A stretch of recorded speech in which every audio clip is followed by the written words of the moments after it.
어머니, 정말 너무하십니다. 오늘부터 너는 내 아들이 아니야. 78살 순옥이 떨리는 목소리로 선언한 순간 42년간 쌓아온 모든 것이 무너져 내렸습니다.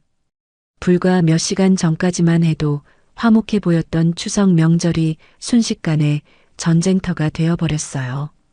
며느리의 교묘한 연기에 속아 넘어간 아들은 끝내 어머니의 뺨을 후려쳤고 그 충격적인 폭력 앞에서 순옥은 평생 지켜온 신념을 버리기로 결심했습니다. 이제부터 시작되는 것은 한 어머니가 배신한 가족들의 인생을 송두리째 뒤흔들어 놓을 치밀하고도 통쾌한 역전 드라마였습니다. 지금 사연 시작합니다. 새벽 5시 순옥은 어김없이 눈을 떴습니다. 45년을 한결같이 지켜온 생체 시계가 알람 시계보다 정확했어요. 무릎 관절이 뻐근하게 아팠지만 이제는 익숙한 아침 통증이었습니다. 침대 옆 탁자에 놓인 남편 사진을 바라보며 작은 미소를 지었어요. 여보, 오늘 준호가 온다니까 얼마나 기다려져요. 마른 손으로 사진 속 남편의 얼굴을 쓰다듬었습니다. 10년 전 갑작스럽게 세상을 떠난 남편이지만 순옥에게는 여전히 매일 아침 인사를 나누는 소중한 존재였어요. 사진 속 남편은 언제나 그랬듯 온화한 미소로 순옥을 바라보고 있었습니다. 거실로 나온 순옥은 넓은 한옥 마당을 내려다보았습니다. 이슬에 젖은 감나무 잎이 가을볕에 반짝이고 있었어요. 이 집에서 45년을 살았지만 여전히 마당의 고즈넉한 아름다움에 마음이 설렸습니다. 하지만 요즘은 혼자 관리하기가 점점 버거워지고 있었어요. 부엌에서 추석 준비를 시작했습니다. 어제부터 불린 찹쌀을 확인하고 정성스럽게 손질해둔 나물들을 다시 한번 점검했어요. 순옥의 손놀림은 80에 가까운 나이에도 불구하고 여전히 정확하고 부지런했습니다. 25년간 보건소에서 일하며 익힌 꼼꼼함이 몸에 배어 있었거든요. 준호 어렸을 때 제일 좋아했던 송편을 만들어야지. 혼잣말을 하며 찹쌀가루를 반죽하기 시작했습니다. 부드러운 반죽 사이로 어린 준호의 모습이 떠올랐어요. 3살 때 처음 이 집에 왔던 그 아이가 벌써 45이 되었다니 시간이 참 빨랐습니다. 물론 준호는 자신이 입양된 사실을 전혀 모르고 있었어요. 순옥과 남편이 평생 지키기로 한 비밀이었거든요. 현관 앞에 놓인 우편함에서 신문을 가져오는 길에 이웃집 할머니와 마주쳤습니다. 어머나, 순옥이 벌써 일어났네. 오늘 아들 온다며? 네, 손자도 데리고 온다니까 설레어요. 참 좋겠다. 우리 순옥이 복 많아. 할머니의 부러워하는 목소리에 순옥은 뿌듯한 마음이 들었습니다. 45년 동안 이 마을에서 성실하게 살아온 보람을 느끼는 순간이었어요. 다시 부엌으로 돌아와 차례상에 올릴 음식들을 하나씩 준비했습니다. 남편이 생전에 좋아했던 나박김치, 도라지 무침, 그리고 정성스럽게 빚은 송편까지. 모든 음식에는 순옥의 마음이 가득 담겨 있었어요. 아이고, 벌써 9시네. 시계를 보니 시간이 훌쩍 흘러 있었습니다. 준호는 보통 11시쯤 도착했거든요. 순옥은 서둘러 자신을 단정히 치장했습니다. 아들 앞에서 초라한 모습을 보이고 싶지 않았어요. 마지막으로 거실 한가운데 놓인 차례상을 점검했습니다. 정성스럽게 차린 제사상이 한눈에 봐도 풍성하고 아름다웠어요. 순옥은 만족스러운 미소를 지으며 남편 사진을 바라보았습니다. 여보, 오늘은 정말 온 가족이 모이는 날이에요. 얼마나 좋을까요? 10시 반쯤 되었을 때 대문 밖에서 발소리가 들렸습니다. 순옥은 준호가 일찍 왔나 싶어 부랴부랴 앞치마를 벗고 현관으로 나갔어요. 하지만 대문 앞에 서 있는 사람은 마을 이장이었습니다. 어머나, 이장님. 무슨 일로 이른 아침부터요? 이장의 표정이 평소와 달리 심각했습니다. 보통은 밝은 미소로 인사하는 분인데 오늘은 입술이 굳게 다물어져 있었어요. 순옥의 가슴이 불안하게 뛰기 시작했습니다. 순옥아, 잠깐 들어가서 이야기 좀 하자.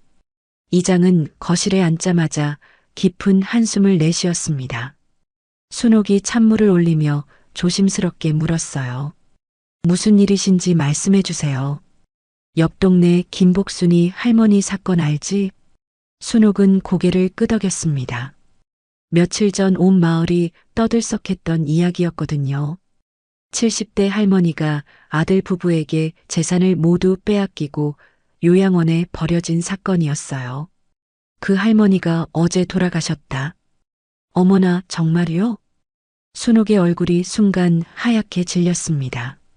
불과 일주일 전까지만 해도 건강해 보였던 할머니였는데 갑작스러운 소식이었어요. 병원에서는 심장마비라고 했는데 내가 보기엔 그게 아니야. 마음고생이 너무 심했던 거지. 이장은 찻잔을 들었다가 다시 내려놓으며 계속 말했습니다. 순옥아, 요즘 이런 일이 너무 많아. 자식들이 부모 재산만 노리고 온갖 수작을 다 부린다고. 순옥은 마음 한구석이 찌릿하게 아파왔습니다. 왜 이장이 갑자기 이런 이야기를 하는지 어렴풋이 짐작이 되었거든요. 특히 요즘에는 부동산 값이 많이 올라서 더 심해진 것 같아. 우리 마을도 실버타운 들어선다고 하니까 벌써부터 외지 사람들이 와서 기웃거리더라고. 실버타운이요? 아, 순옥이는 모르나? 시에서 발표했는데 우리 마을 뒤쪽 산자락에 대규모 실버타운 짓는다고 했어. 그러면 이 일대 땅값이 몇 배는 뛸 거야. 순옥의 머릿속이 복잡해졌습니다. 자신이 가진 땅과 집이 갑자기 더 많은 돈이 되었다는 뜻이었거든요. 기쁜 일이어야 하는데 왜인지 불안한 기분이 들었어요. 그래서 말인데 순옥이도 조심해야 할 것 같아서 온 거야. 저요? 저한테 무슨 걱정이 있겠어요. 우리 준호는 그런 애가 아니에요. 순옥의 목소리가 조금 높아졌습니다. 이장이 마치 자신의 아들을 의심하는 것 같아서 기분이 상했거든요. 순옥아, 내가 준호를 어렸을 때부터 봐왔으니까 하는 말이야. 요즘 준호 회사 사정이 안 좋다는 소문 들었어.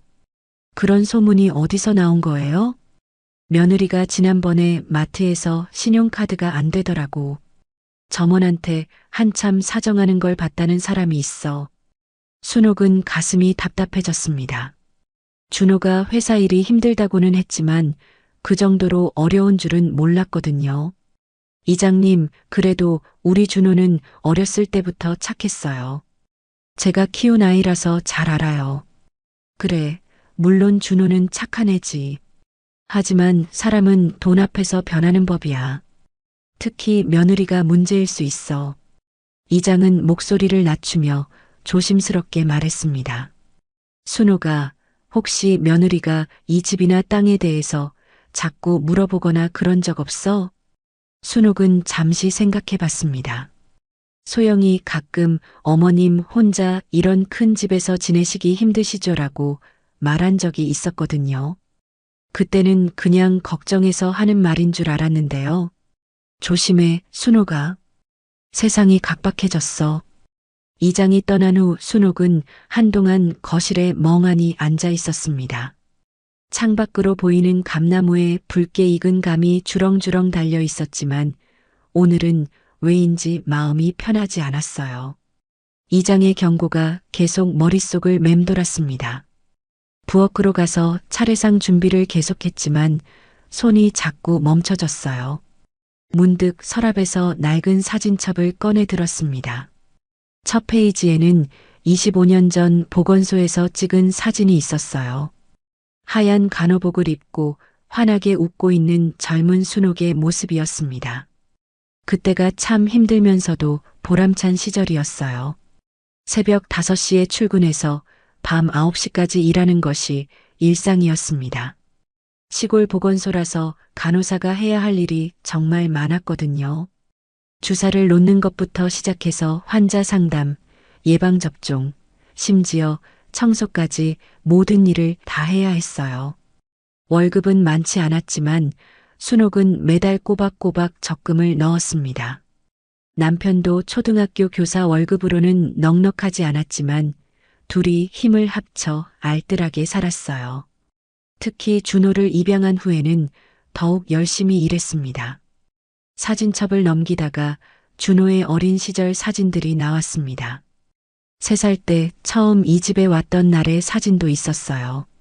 너무 작고 여린 아이였는데 첫날 밤에 계속 울어서 순옥이 밤새 안고 있었던 기억이 났습니다. 엄마, 엄마. 그때 준호가 처음으로 순옥을 엄마라고 불렀을 때의 감동은 지금도 생생했어요. 친아들이 아니라는 사실은 중요하지 않았습니다. 순옥에게 준호는 세상에서 가장 소중한 아들이었거든요. 하지만 언제부터인가 준호가 변하기 시작했습니다. 대학교에 들어간 후부터였을까요? 아니면 직장을 다니면서부터였을까요? 예전처럼 순옥에게 다정하게 말하지 않았고 집에 와도 금세 가려고만 했어요. 특히 소영과 결혼한 후에는 더욱 그런 경향이 심해졌습니다. 소영은 처음에는 정말 착하고 예의 바른 며느리처럼 보였어요. 시어머니에게 정중하게 인사하고 명절 때마다 선물을 사오고 전화도 자주 했습니다. 그런데 요즘 들어서는 뭔가 달라진 것 같았어요. 소영의 말투나 표정에서 미묘한 변화를 느꼈습니다. 예를 들어 지난번에 순옥이 감기에 걸렸을 때 소영은 어머님, 혼자 계셔서 아프시면 어떻게 해요라고 말했는데 그 말 속에 뭔가 다른 의미가 숨어 있는 것 같았거든요. 순옥은 고개를 저으며 사진첩을 덮었습니다. 괜한 의심을 하고 있는 건 아닐까 싶었어요. 이장의 말 때문에 괜히 예민해진 것일 수도 있었거든요. 시계를 보니 벌써 11시가 다 되어 갔습니다. 준호 가족이 곧 도착할 시간이었어요. 순옥은 서둘러 마지막 준비를 마쳤습니다. 거울 앞에서 자신의 모습을 점검했어요. 78살이지만 아직 정정한 편이었습니다. 간호사 시절에 익힌 규칙적인 생활 덕분에 건강을 잘 유지하고 있었거든요. 다만 요즘 들어 혈압이 조금 높아져서 약을 먹고 있었지만 크게 걱정할 정도는 아니었어요. 은행 통장들을 정리해둔 서랍을 열어보았습니다. 25년간 모은 적금, 남편이 남긴 보험금, 그리고 집과 땅까지 합치면 상당한 재산이었어요. 실버타운이 들어선다면 더욱 값어치가 올라갈 것 같았습니다. 문득 이 모든 것을 준호가 물려받게 될 거라는 생각이 들었어요. 그런데 왜인지 마음이 편하지 않았습니다. 준호가 정말 이 재산을 소중히 여길까 하는 의구심이 들었거든요. 현관에서 차 소리가 들렸습니다. 준호 가족이 도착한 모양이었어요. 순옥은 마음의 불안을 떨쳐내고 환한 미소를 지으며 대문으로 향했습니다. 대문을 열자 준호의 검은색 승용차가 마당에 들어서고 있었습니다. 순옥의 마음이 설레면서도 한편으로는 이상하게 긴장되었어요. 이장의 말이 자꾸 머릿속을 맴돌았거든요. 어머니, 안녕하세요. 준호가 차에서 내리며 인사했습니다. 예전보다 살이 많이 빠진 것 같았어요. 얼굴도 많이 수척해 보였습니다. 뒤이어 소영이 내렸는데 오늘따라 화장을 진하게 하고 비싼 옷을 입고 있었어요. 어머님, 오랜만이에요. 소영의 목소리는 평소보다 더 밝고 상냥했습니다. 하지만 순옥은 왜인지 그 미소가 어색하게 느껴졌어요. 뭔가 억지스럽다는 생각이 들었거든요. 어서 들어와. 차례 준비 다 해놨어. 순옥은 애써 밝은 목소리로 말했습니다. 손자도 보고 싶었는데 오늘은 학원이 있다고 오지 못했다고 했어요. 거실로 들어선 준호와 소영은 정성스럽게 차린 차례상을 보며 감탄했습니다. 하얀 백지에 깔끔하게 놓인 음식들이 정말 정갈해 보였거든요. 어머님, 정말 고생 많이 하셨네요. 소영이 말했지만 그 눈빛은 음식보다는 거실 곳곳을 훑어보는 것 같았습니다.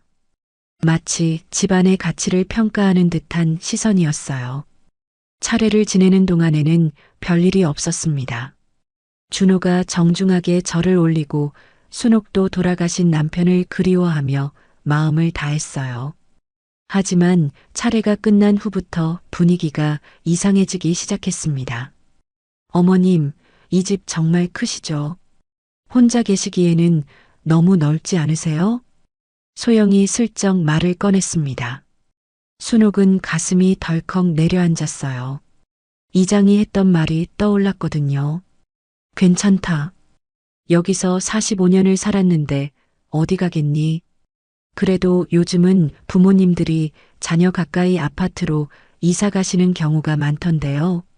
소영이 계속 말했습니다. 준호는 아무 말 없이 차례상을 정리하고 있었지만 귀는 쫑긋 세우고 있는 것 같았어요. 순옥이 부엌으로 가서 차를 끓이고 있을 때였습니다. 소영이 화장실에 간다며 자리를 뜨더니 잠시 후 거실에서 이상한 소리가 났어요. 어머, 이런. 소영의 당황한 목소리가 들렸습니다. 순옥이 급하게 부엌에서 나와보니 소영이 차례상 앞에서 비틀거리고 있었어요. 괜찮니? 아니에요. 갑자기 어지러워서 잠깐 비틀거렸는데 그 순간이었습니다. 소영이 몸을 가누지 못하는 듯 뒤로 휘청거리더니 차례상 쪽으로 넘어졌어요. 순옥은 재빨리 소영을 붙잡으려 했지만 이미 늦었습니다. 쿵 하는 소리와 함께 차례상이 엎어지면서 정성스럽게 준비한 음식들이 바닥에 흩어졌습니다. 송편이 굴러다니고 나물들이 여기저기 흩어져 난장판이 되었어요. 어머나, 큰일 났네. 순옥은 급하게 소영을 일으키려 했습니다. 그런데 소영의 무릎에서 피가 나고 있었어요. 한복 치마도 찢어져 있었습니다. 아야, 무릎이 아파요. 소영이 아픈 듯 인상을 찌푸렸습니다.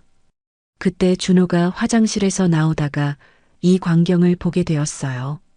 이게 무슨 일이에요? 준호의 목소리가 급하게 높아졌습니다. 어머님이 저를 밀쳐서 넘어졌어요. 소영이 눈물을 글썽이며 말했습니다. 순옥은 깜짝 놀랐어요. 자신은 소영을 붙잡으려고 했을 뿐인데 밀쳤다니요. 아니야. 내가 언제 밀쳤니? 소영이가 갑자기 넘어져서 내가 붙잡으려고 했어. 어머님, 제가 왜 거짓말을 하겠어요. 분명히 저를 밀치셨잖아요. 소영의 목소리가 점점 떨렸습니다. 눈물까지 흘리기 시작했어요. 준호의 얼굴이 붉어졌습니다. 아내가 다쳐서 울고 있는데 어머니는 변명만 하고 있으니까 화가 난 모양이었어요. 어머니, 소영이가 왜 거짓말을 하겠어요? 사과부터 하세요. 준호야, 정말 나는 밀친 적이 없어. 소영 씨가 갑자기 비틀거려서 지금 우리 소영이가 다쳐서 피까지 흘리고 있는데 그런 식으로 말씀하시면 어떻게 해요? 준호의 목소리가 점점 커졌습니다. 흥분해서인지 얼굴이 빨갛고 눈이 충혈되어 있었어요. 순옥은 억울했지만 일단 며느리가 다쳤으니 치료부터 해야겠다고 생각했습니다. 일단 소영아, 무릎부터 치료해 줄게. 순옥이 약상자를 가져와서 소영의 무릎을 살펴보려 했습니다. 그런데 소영이 몸을 피하더군요. 괜찮아요. 어머님이 치료해 주시는 것보다는 병원에 가는 게 나을 것 같아요. 소영의 말에 준호가 더욱 화를 냈습니다. 목소리가 거칠어지면서 주먹을 꽉 쥐고 있었어요. 어머니, 이게 뭐 하는 짓이에요? 며느리를 밀쳐서 다치게 하고 사과는 안 하고. 준호야, 정말 나는. 됐어요. 말 안 해도 다 알겠어요. 평생 우리를 무시해 왔잖아요. 준호의 목소리가 떨리면서 격해졌습니다. 42년 동안 한 번도 어머니에게 큰 소리 낸 적이 없던 그였는데 오늘은 완전히 달랐어요. 준호야, 무시한 적이 언제 있었니? 너를 위해서 얼마나. 위해서요? 맨날 소영이 흉보고 우리 살림살이 간섭하는 게 저를 위해서예요? 순옥은 가슴이 막혔습니다. 자신이 언제 며느리 흉을 봤다는 건지, 언제 간섭했다는 건지 도무지 이해할 수 없었어요. 아니야, 준호야. 내가 언제 그랬니? 지금도 거짓말 하시네요. 소영이가 얼마나 서러워했는지 아세요?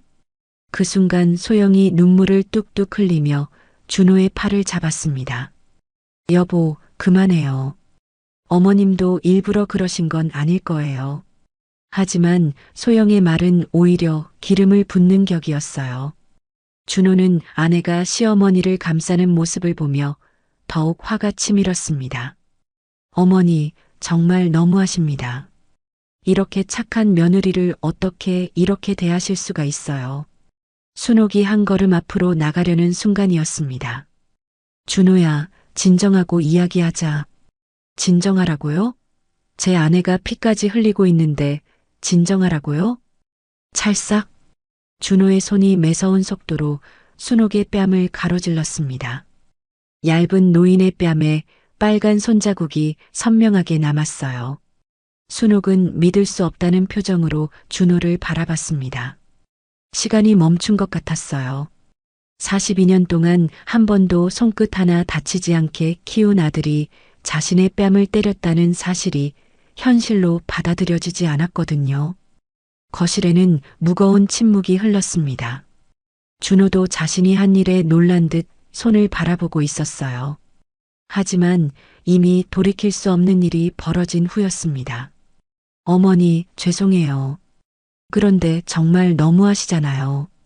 준호의 목소리가 떨렸지만 사과보다는 변명처럼 들렸습니다.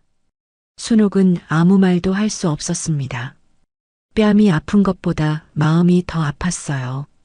42년 동안 목숨보다 소중하게 키운 아들에게 맞았다는 충격이 온몸을 휩쌌습니다. 어머니, 죄송해요. 준호가 떨리는 목소리로 말했지만 그 사과는 진심보다는 당황한 말처럼 들렸습니다. 순옥은 여전히 뺨을 감싸고 서 있었어요.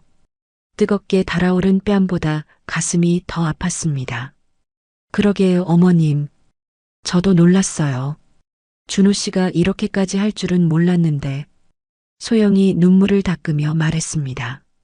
하지만 순옥에게는 그 말이 오히려 더 상처가 되었어요.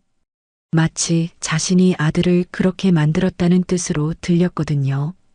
우리 먼저 갈게요, 어머니. 준호가 서둘러 짐을 챙기기 시작했습니다. 아직 차례를 지낸 지 1시간도 안 되었는데 벌써 가려고 하는 거예요. 준호야. 순옥이 간신히 입을 열었지만 목소리가 나오지 않았습니다. 42년 동안 한 번도 이런 일이 없었거든요. 다음에 다시 올게요. 어머니도 생각 좀 해보세요. 준호의 말이 무슨 뜻인지 순옥은 잘 알 수 없었어요. 자신이 무엇을 생각해야 한다는 건지, 무엇을 잘못했다는 건지 도무지 이해할 수 없었습니다. 소영은 준호의 부축을 받으며 절뚝거리면서 현관으로 향했어요. 무릎에 붙인 반창고가 유독 커 보였습니다. 어머님, 다음에는 이런 일 없으시길 바라요. 소영이 나가면서 던진 마지막 말이었어요. 순옥은 그 말의 의미를 곱씹어 봤지만 여전히 납득이 가지 않았습니다. 차 소리가 멀어지고 나서야 순옥은 현실을 받아들일 수 있었어요. 거실은 여전히 엉망이었습니다. 바닥에 흩어진 송편과 나물들, 엎어진 차례상이 마치 전쟁터 같았어요.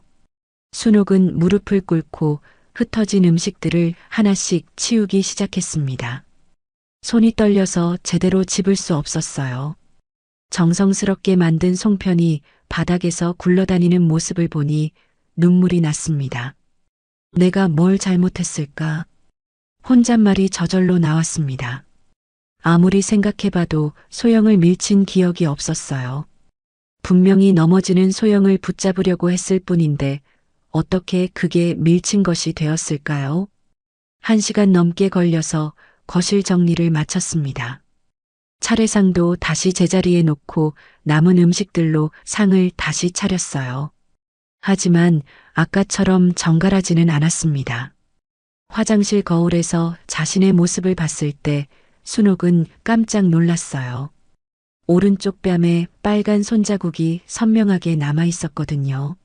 손으로 만져보니 아직도 뜨거웠습니다. 준호가 정말 날 때렸구나. 거울 속 자신의 모습이 초라하고 불쌍해 보였어요. 78살 노인이 아들에게 맞았다는 사실이 현실로 다가왔습니다. 저녁 6시가 되어서야 순옥은 제대로 앉을 수 있었어요. 남편 사진 앞에 차려놓은 차례상을 바라보며 말을 걸었습니다. 여보, 우리 준호가 날 때렸어요. 사진 속 남편은 여전히 온화한 미소를 짓고 있었어요. 순옥의 눈에서 뜨거운 눈물이 흘러내렸습니다. 내가 뭘 잘못했는지 모르겠어요. 소영이를 밀친 적도 없는데 눈물이 멈추지 않았습니다. 42년 동안 목숨보다 소중하게 키운 아들에게서 이런 대접을 받을 줄은 꿈에도 생각 못했거든요. 그때 현관에서 문을 두드리는 소리가 들렸습니다. 순옥은 급하게 눈물을 닦고 일어났어요. 혹시 준호가 사과하러 다시 온 건 아닐까 하는 희망이 들었습니다. 하지만 대문 밖에 서 있는 사람은 이웃집 김할머니였어요. 순호가 괜찮니? 아까 소리가 나더라. 김할머니가 걱정스러운 표정으로 물었습니다. 순옥은 뺨의 상처를 손으로 가리며 대답했어요. 네, 괜찮아요. 뭔 일 있었니? 얼굴이 왜 그래? 김할머니의 눈이 순옥의 뺨에 남은 상처를 포착했습니다. 순옥은 어떻게 설명해야 할지 몰라 당황했어요. 아무것도 아니에요. 그냥 넘어져서. 그런데 아까 큰 소리가 나더라만. 준호 왔다 갔지? 김할머니는 예리한 눈으로 순옥을 살펴봤습니다. 50년 넘게 이웃으로 살면서 순옥의 성격을 잘 아는 분이었거든요. 들어와서 차나 한잔 하세요. 순옥이 할머니를 거실로 모셨습니다. 다행히 거실은 깨끗하게 정리되어 있었어요. 순옥아, 솔직하게 말해봐. 무슨 일 있었지? 김할머니가 진지한 표정으로 물었습니다. 순옥은 더 이상 숨길 수 없다는 생각이 들었어요. 할머니, 준호가 저를 때렸어요. 뭐라고? 준호가 너를? 김할머니가 깜짝 놀라며 일어섰습니다. 소영이가 차례상에 부딪혀서 다쳤는데 제가 밀쳤다고 하더라고요. 그래서 준호가 화를 내면서 순옥이 오늘 있었던 일을 차근차근 설명했습니다. 김할머니는 점점 심각한 표정이 되었어요. 그 며느리가 일부러 그런 거 아니냐? 설마요. 왜 그런 짓을 하겠어요? 순호가 세상이 많이 변했어. 요즘 자식들은 부모 재산만 노리는 경우가 많다고. 김할머니의 말이 이장이 했던 말과 똑같았습니다. 순옥은 가슴이 답답해졌어요. 우리 준호는 그런 애가 아니에요. 그래도 조심해야 해. 특히 며느리를 조심하라고. 김할머니가 떠난 후 순옥은 다시 혼자가 되었습니다. 텅 빈 거실에서 오늘 있었던 일을 되돌아봤어요. 정말 자신이 잘못한 걸까요? 아니면 다른 사람들 말처럼 소영이 일부러 그런 걸까요? 밤이 깊어지면서 순옥의 혼란은 더욱 커졌습니다.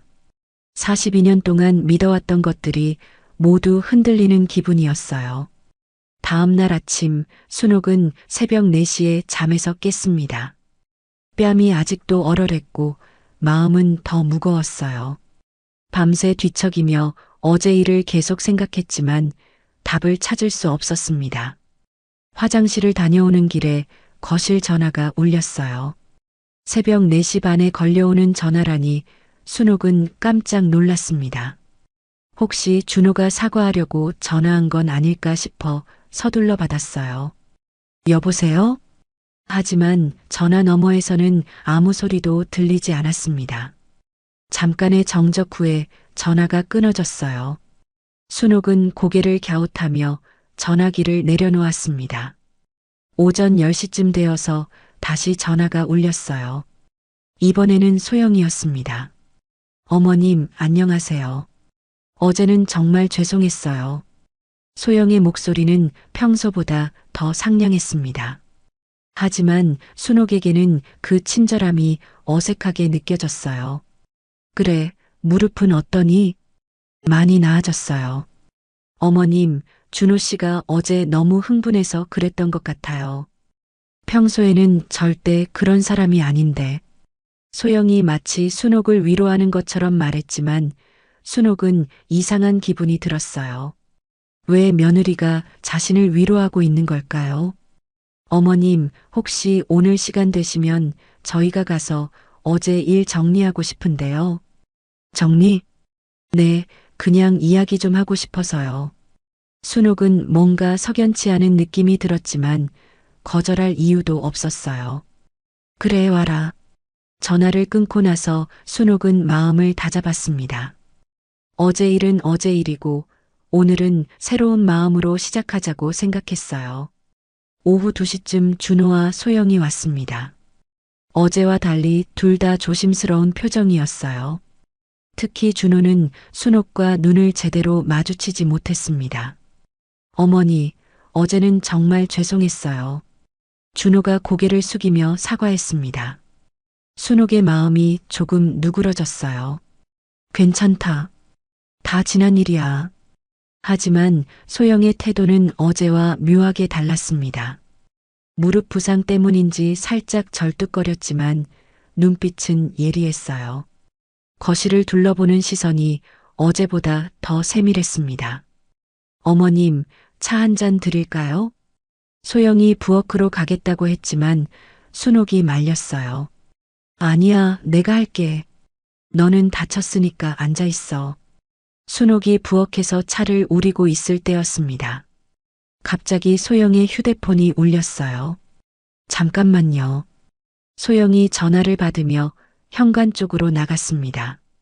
순옥은 찻잔을 준비하며 별 생각이 없었어요. 그런데 화장실을 다녀오다가 현관 근처에서 소영의 목소리가 들렸습니다. 평소와는 완전히 다른 차갑고 계산적인 목소리였어요. 엄마, 대박이라니까요. 제가 알아보니까 이 동네에 실버타운 확정됐어요. 순옥은 깜짝 놀라 발걸음을 멈췄습니다. 소영이 실버타운에 대해 알고 있었다는 게 신기했거든요. 이 집 땅값이 지금 얼마인지 아세요? 최소 5억은 될 거예요. 실버타운 들어서면 10억도 가능해요. 순옥의 가슴이 쿵 하고 내려앉았습니다. 소영이 자신의 재산을 정확하게 파악하고 있었던 거예요. 문제는 시어머니예요. 완전 고집쟁이라서 어제도 집 얘기만 나왔다 하면 바로 토라지더라고요. 순옥은 숨을 죽이고 더 들어봤습니다. 그래서 어제 연극을 좀 했어요. 차례상에 일부러 부딪혀서 다친 척하고 시어머니가 밀쳤다고 했거든요. 순옥의 온몸이 얼어붙었습니다. 어제 일이 모두 연극이었다는 거예요. 준호는 완전히 속았어요.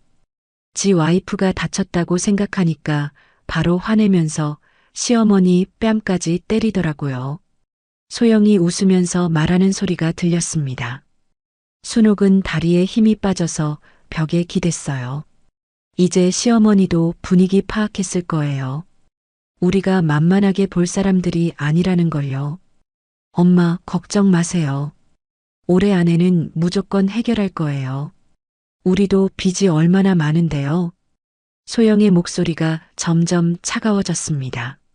준호 회사도 곧 망할 것 같고 제 카드빚도 3천만 원이 넘어요.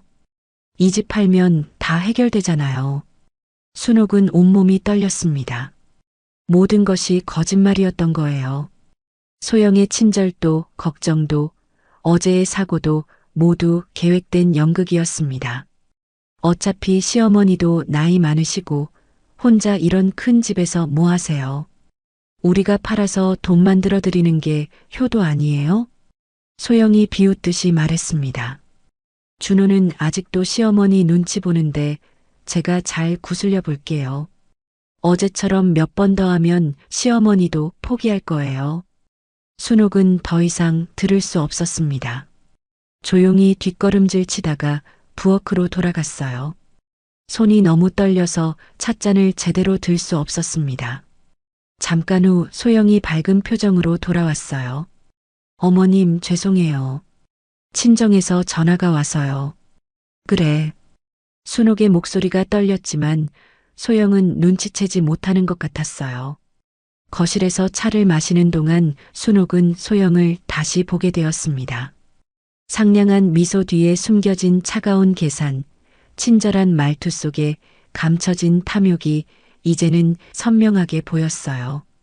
어머님, 요즘 혈압은 어떠세요? 괜찮다. 혼자 계시니까 건강관리가 힘드시죠? 역시 가족이 가까이 있어야 해요. 소영이 또 그런 말을 꺼냈지만 이제 순옥은 그 진짜 의미를 알 수 있었습니다. 1시간쯤 앉아 있다가 준호와 소영이 일어났어요. 어머니, 그럼 저희는 이만 가볼게요. 그래, 조심히 가거라. 순옥은 애써 평온한 목소리로 말했습니다. 하지만 속으로는 분노가 치밀고 있었어요. 차가 마당을 빠져나간 후 순옥은 거실에 혼자 앉아 있었습니다. 42년 동안 키운 아들이 자신을 때린 것도 충격이었지만 그 모든 것이 며느리의 조작이었다는 사실이 더 큰 충격이었어요. 이제 어떻게 해야 하지? 순옥은 남편 사진을 바라보며 중얼거렸습니다. 이제는 눈물이 나지 않았어요. 대신 마음속에서 차가운 분노가 타오르고 있었습니다. 그날 저녁 순옥은 한잠도 잘 수 없었습니다. 소영의 통화 내용이 계속 머릿속을 맴돌았어요. 차가운 계산과 냉소적인 웃음소리가 귓가에서 떠나지 않았습니다. 새벽 5시 순옥은 침대에서 일어나 거실로 나왔어요. 남편 사진 앞에 앉아 한참 동안 말없이 있었습니다. 여보, 내가 어떻게 해야 할까요? 사진 속 남편은 여전히 온화한 미소를 짓고 있었지만 답을 해주지는 않았어요. 오전 9시쯤 이장이 찾아왔습니다. 평소보다 일찍 온 걸 보니 뭔가 급한 일이 있는 모양이었어요. 순호가 괜찮니? 어제 준호 왔다 갔다며? 이장의 목소리에는 걱정이 가득했습니다. 순옥은 어떻게 설명해야 할지 몰라 망설였어요. 네, 왔다 갔어요. 무슨 일 없었어? 김할머니가 뭔가 이상했다고 하던데. 순옥은 이장의 진심 어린 걱정을 느낄 수 있었습니다. 이 사람은 진짜로 자신을 걱정해 주는 거였어요. 소영의 가짜 친절과는 완전히 달랐습니다. 이장님, 사실은 순옥이 어제 있었던 일을 모두 털어놓았습니다. 차례상 사건부터 준호의 폭력 그리고 소영의 통화까지 하나도 빠뜨리지 않고 이야기했어요. 이장의 얼굴이 점점 굳어졌습니다. 주먹을 꽉 쥐더니 분노로 떨리는 목소리로 말했어요. 이런 나쁜 것들. 순호가 이거 그냥 넘어가면 안 돼. 그런데 뭘 어떻게 해야 할지 모르겠어요. 일단 증거부터 모아야 해. 소영이가 다시 전화하면 녹음해봐. 이장이 자신의 휴대폰을 꺼내서 녹음 기능을 보여줬습니다. 순옥은 그런 기능이 있다는 것도 몰랐거든요. 그리고 내가 아는 사람들한테 도움 요청해 볼게. 혼자 당하지 말고. 이장이 떠난 후 오전 11시쯤 또 다른 방문객이 왔습니다. 순옥의 간호사 시절 동료였던 영숙이었어요. 순옥아, 오랜만이다. 어떻게 지내? 영숙은 순옥보다 2살 어렸지만 함께 20년 넘게 보건소에서 일했던 동료였습니다. 은퇴한 지 10년이 되었지만 여전히 활기차 보였어요. 영숙아, 어쩐 일로? 이장한테 연락받았어. 내가 힘든 일이 있다면서? 순옥은 깜짝 놀랐습니다. 이장이 벌써 영숙에게 연락했던 거예요. 우리가 언제 남의 일에 손 놓고 있었니? 같이 일하면서 얼마나 서로 도왔는데. 영숙이 순옥의 손을 꽉 잡으며 말했습니다. 따뜻한 손길에 순옥의 마음이 조금 누그러졌어요. 순옥이 다시 한번 자초지종을 설명하자 영숙의 표정이 심각해졌습니다. 이런 못된 것들. 순옥아, 이거 우리끼리 해결할 문제가 아니야. 법적으로 대응해야 해. 법적으로요? 응, 내가 아는 변호사가 있어. 우리 딸이 법무법인에서 일하거든. 소개해 줄게. 영숙이 바로 전화를 걸어서 변호사와 상담 약속을 잡아줬습니다. 내일 오후 2시에 시내 법무법인에서 만나기로 했어요. 점심시간 즈음에는 또 다른 동료인 정자가 왔습니다. 정자는 순옥보다 5살 많았지만 여전히 정정했어요. 순옥아, 영숙이한테 들었어. 정말 기가 막히네. 정자는 성격이 불같은 사람이었습니다. 젊었을 때도 불의를 못 참는 성격이었거든요. 우리가 가만히 있을 줄 알아? 그 며느리 혼내줘야겠어. 언니, 그냥 조용히 넘어가면 안 될까요? 무슨 소리야? 너를 25년 동안 봐왔는데 이렇게 당하고 있으면 안 되지. 정자의 격한 반응에 순옥은 오히려 당황했습니다. 하지만 한편으로는 마음이 든든했어요. 오후 3시쯤에는 마을 부녀회장인 미자가 왔습니다. 미자는 마을에서 일어나는 모든 일을 꿰고 있는 정보통이었어요. 순옥 언니 소문 들었어요. 정말 화가 나네요. 벌써 소문이 났어요? 이장님이 몇몇 분들한테 이야기하셨나 봐요. 다들 언니 편이에요. 미자가 가져온 소식은 놀라웠습니다.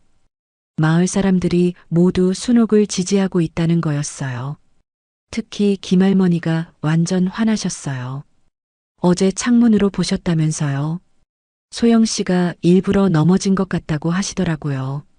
순옥은 가슴이 뛰었습니다. 김할머니가 목격자가 될 수 있다는 뜻이었거든요. 그리고 마트 사장님도 증언할 수 있대요. 소영 씨가 카드 안 돼서 난리 쳤던 거 기억한다고.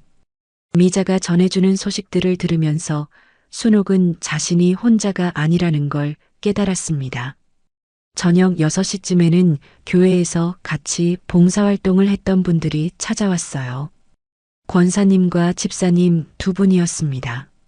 순옥 권사님, 기도해 드리러 왔어요. 하나님이 정의를 이루실 거예요. 악한 자들의 계획이 무너질 거예요. 종교적인 위로이긴 했지만 순옥에게는 큰 힘이 되었습니다. 하루 종일 찾아온 사람들의 따뜻한 관심과 지지가 마음을 데워줬어요. 그날 밤 9시쯤 순옥은 거실에 앉아 하루를 되돌아봤습니다. 아침에는 절망적이었는데 저녁이 되니 마음이 많이 달라져 있었어요. 이렇게 많은 사람들이 나를 도와주려고 하는구나. 순옥은 감동했습니다. 혼자라고 생각했는데 사실은 많은 사람들이 자신을 둘러싸고 있었던 거예요. 특히 이장의 행동력에 놀랐습니다.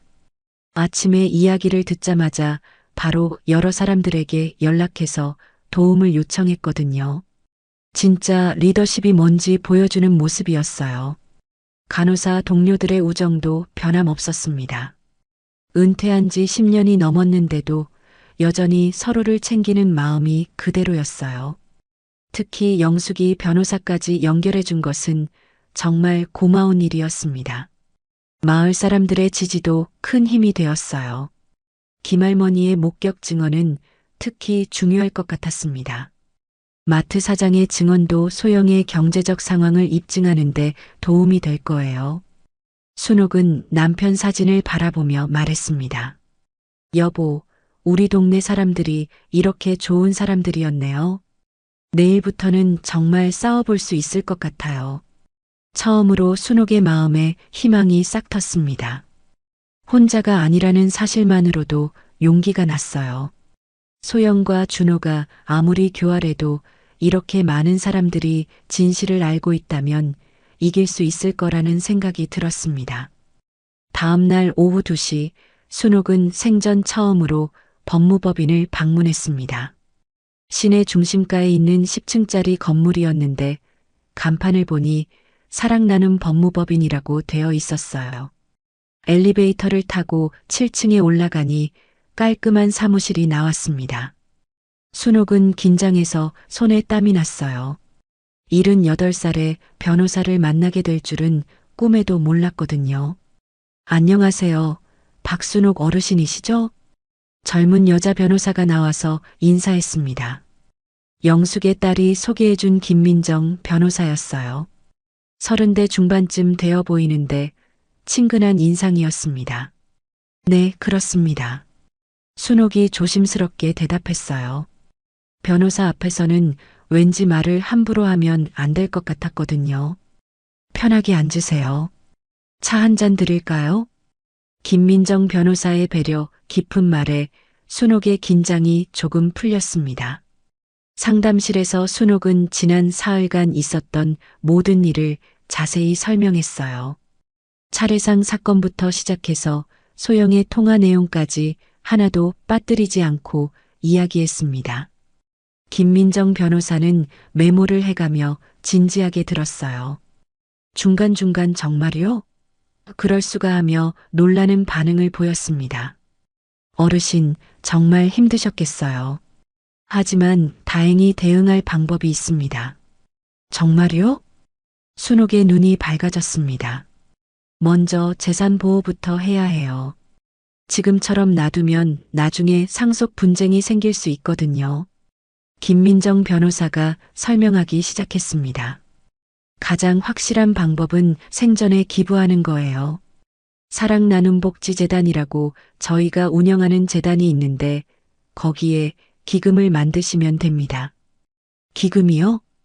네, 이순옥 의료봉사기금이라고 이름을 정해서 어르신의 뜻에 맞게 사용하는 거예요. 가난한 아이들 의료비 지원이나 장학금 같은 용도로요. 순옥은 마음이 뛰었습니다. 남편이 생전에 늘 하고 싶어 했던 일이었거든요. 그렇게 하면 제 재산이 어떻게 되나요? 법적으로는 재단 소유가 됩니다. 아드님이 나중에 상속을 주장해도 소용없어요. 김민정 변호사의 설명을 들으면서 순옥은 점점 확신이 들었습니다. 그런데 증거도 확보해야 해요. 소영 씨의 통화 내용을 녹음하셨다고 하셨죠? 아니요, 그냥 들었을 뿐이에요. 그럼 다음에 기회가 되면 꼭 녹음해 보세요. 휴대폰 녹음 기능 사용하실 줄 아세요? 순옥은 고개를 저었습니다. 김민정 변호사가 친절하게 녹음 방법을 알려줬어요. 그리고 목격자들도 중요해요. 김할머니 말씀하신 분 증언이 핵심이 될 것 같아요.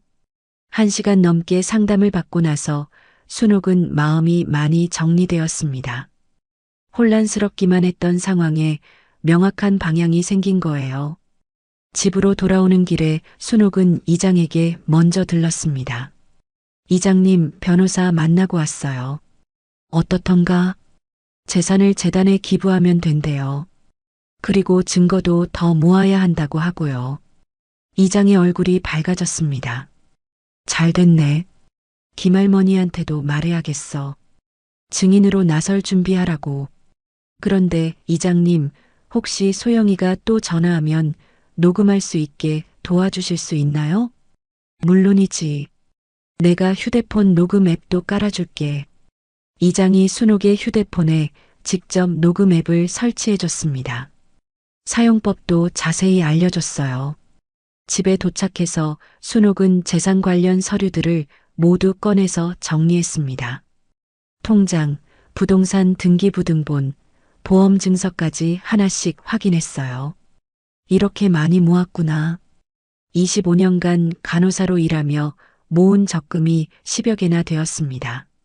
남편 보험금도 상당했고 집과 땅의 가치도 생각보다 높았어요. 모두 합치면 정말 10억 가까이 되는 것 같았습니다. 그날 저녁 마을 사람들이 순옥의 집에 모였습니다. 이장이 비공식 회의를 소집한 거였어요. 김할머니, 미자, 마트 사장, 그리고 간호사 동료들까지 모두 8명이 왔습니다. 자, 오늘 모인 이유는 다들 아시죠? 이장이 회의를 시작했습니다. 순옥이를 도와서 그 나쁜 며느리한테 당하지 않게 해야 합니다. 당연하죠. 우리 순옥이가 얼마나 좋은 사람인데요. 정자가 분하다는 듯이 말했습니다. 김할머니가 증언할 내용을 정리했어요. 창문으로 본 소영의 행동이 어떻게 의심스러웠는지 자세히 설명했습니다. 분명히 일부러 넘어진 거예요. 제가 70년 넘게 살면서 봐온 눈인데 틀릴 리 없어요. 마트 사장도 도움이 될 만한 정보를 제공했습니다. 소영 씨가 지난달에 카드 3번이나 안 됐어요. 현금도 없어서 물건 못 사고 간 적도 있고요. 영숙이 변호사와의 연락 창구 역할을 맡기로 했습니다. 내가 김민정 변호사랑 계속 연락하면서 진행 상황 알려드릴게요. 미자는 마을 여론 관리를 담당하기로 했어요. 혹시 소영이가 다른 소문 퍼뜨리면 바로 대응할게요. 이렇게 각자 역할을 정하고 나니 순옥은 든든한 기분이 들었습니다. 여러분, 정말 고마워요. 혼자였으면 어떻게 했을지. 무슨 말씀이에요? 우리가 가족이나 다름없잖아요. 이장의 말에 모두가 고개를 끄덕였습니다. 사흘 후 기다렸던 기회가 왔습니다. 소영에게서 전화가 온 거예요. 순옥은 이장이 알려준 대로 재빨리 녹음을 시작했습니다. 어머님, 안녕하세요. 그동안 어떻게 지내셨어요? 소영의 목소리는 여전히 달콤했지만 이제 순옥에게는 가식으로 들렸어요. 잘 지냈다. 어머님, 사실 준호 씨가 요즘 회사 일 때문에 스트레스가 심해요. 혹시 당분간 저희가 어머님 댁에서 함께 지낼 수 있을까요? 순옥은 깜짝 놀랐습니다. 같이 살자는 제안이었거든요. 갑자기 무슨 소리니? 어머님도 혼자 계시면 외로우시잖아요. 저희가 모시고 살면 좋을 것 같아서요. 순옥은 소영의 진짜 의도를 알 수 있었습니다. 집에 들어와서 더 쉽게 조작하려는 거였어요. 그건 좀 어렵겠다. 왜요? 저희가 뭘 잘못했나요? 소영의 목소리가 조금 날카로워졌습니다. 아니야, 그냥 혼자 사는 게 편해서. 어머님, 그러시면 안 돼요. 가족인데. 대화를 더 나누다가 순옥이 전화를 끊었습니다. 녹음도 성공적으로 되었어요. 바로 이장에게 연락해서 녹음 파일을 들려줬습니다. 야, 이거면 증거로 충분해. 영숙이한테 보내자.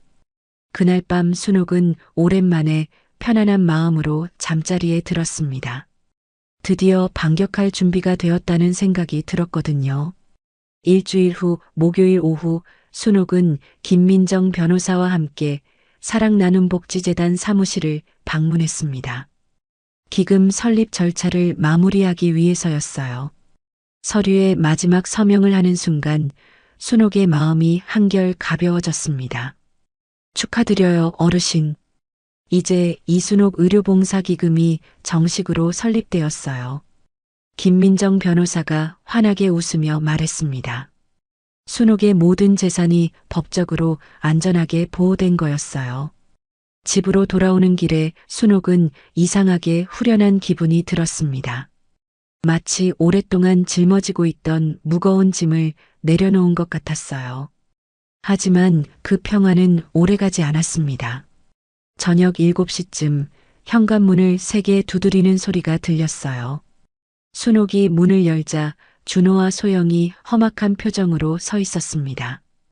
두 사람 모두 얼굴이 상기되어 있었어요. 어머니, 무슨 짓을 하신 거예요? 준호가 대뜸 소리쳤습니다. 평소에 공손한 모습은 온데간데 없었어요. 갑자기 무슨 소리니? 재단에 재산을 기부했다면서요? 우리한테 한마디 상의도 없이? 순옥은 벌써 소문이 났다는 게 신기했습니다. 아마 재단 쪽에서 누군가가 이야기했을 거예요.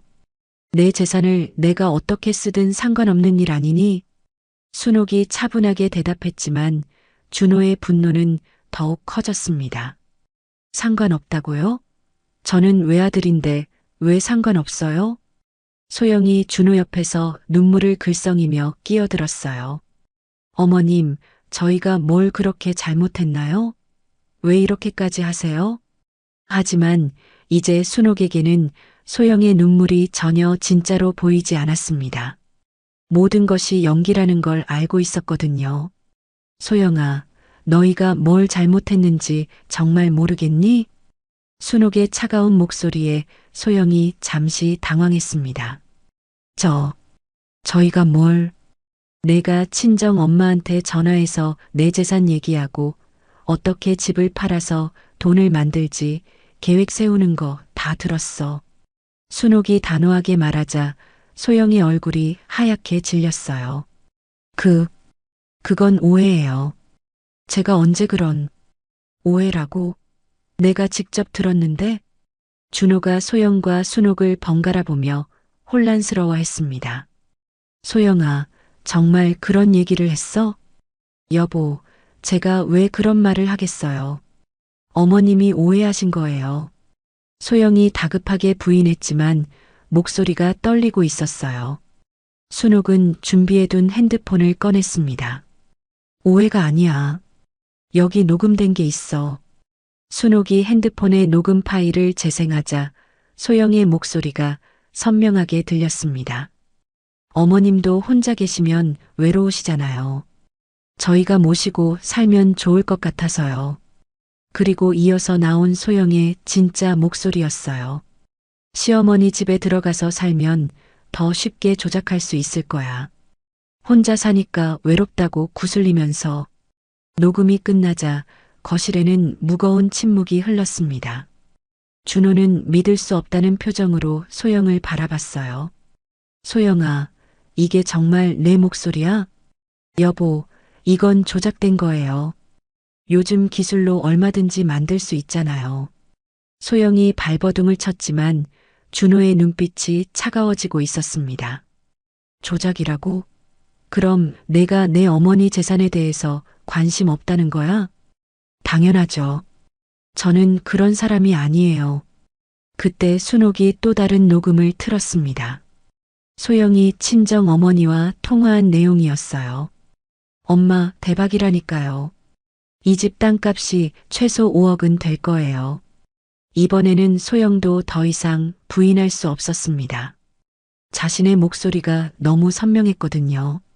준호의 얼굴이 점점 일그러졌어요. 소영아, 그럼 지금까지 나한테 거짓말을 한 거야? 여보, 들어봐요. 저도 우리 가정을 위해서 어머니를 속이고 나를 이용한 게 가정을 위해서라고? 준호의 목소리가 점점 높아졌습니다. 분노와 배신감이 뒤섞인 표정이었어요. 그리고 어머니한테 맞은 것도 내가 일부러 연출한 거지? 그건 아니에요. 정말 실수였어요. 실수라고? 차례상에 일부러 부딪힌 것도 실수야? 준호가 소영의 어깨를 붙잡으며 따져 물었습니다. 순옥은 이 광경을 지켜보며 복잡한 심정이었어요. 준호가 진실을 알게 된 것은 다행이었지만 한편으로는 안쓰럽기도 했습니다. 어머니, 정말 죄송해요. 준호가 순옥에게 고개를 숙였습니다. 이번에는 진심 어린 사과였어요. 제가 소영이한테 속아서 어머니께 그런 짓을 했네요. 준호야. 순옥의 목소리가 부드러워졌습니다. 그래도 42년 동안 키운 아들이었거든요. 하지만 이미 늦었어. 재산은 이미 재단에 기부했어. 어머니, 그건 다시 되돌릴 수 없나요? 안 돼. 내 결정이야. 순옥의 단호한 말에 소영이 갑자기 본색을 드러냈습니다. 어머님, 이건 너무 심하잖아요. 저희도 생활이 있는데 어떻게 이럴 수 있어요? 생활이 힘들면 내가 일을 하든지 절약을 하든지 해야지. 왜 내 재산을 노려? 저는 며느리로서 당연한 권리를 주장한 것뿐이에요. 소영의 목소리가 점점 날카로워졌어요. 더 이상 상냥한 며느리 연기를 할 필요가 없어졌거든요. 권리라고? 내 뺨을 때리게 만든 사람이 무슨 권리를 주장해? 순옥의 일침에 소영이 할 말을 잃었습니다. 준호가 소영의 팔을 잡고 일으켜 세웠어요. 소영아, 우리 가자. 더 이상 여기 있을 면목이 없어. 여보, 그래도 이대로 갈 수는 없잖아요. 됐어. 어머니 결정을 존중해야지. 준호가 소영을 끌고 현관으로 향했습니다. 소영은 끝까지 발버둥을 쳤지만 소용없었어요. 어머님, 후회하실 거예요. 나중에 외롭고 쓸쓸하게 늙어서 죽으셔도 저희는 모를 거예요. 소영이 마지막으로 독서를 퍼부었습니다. 상관없어. 내 인생은 내가 책임져. 순옥이 담담하게 대답했어요. 문이 닫히고 나서 순옥은 거실에 혼자 앉아 있었습니다. 마음이 복잡했지만 후회는 되지 않았어요. 이제 정말 끝났구나. 순옥은 남편 사진을 바라보며 중얼거렸습니다. 여보, 내가 제대로 했죠?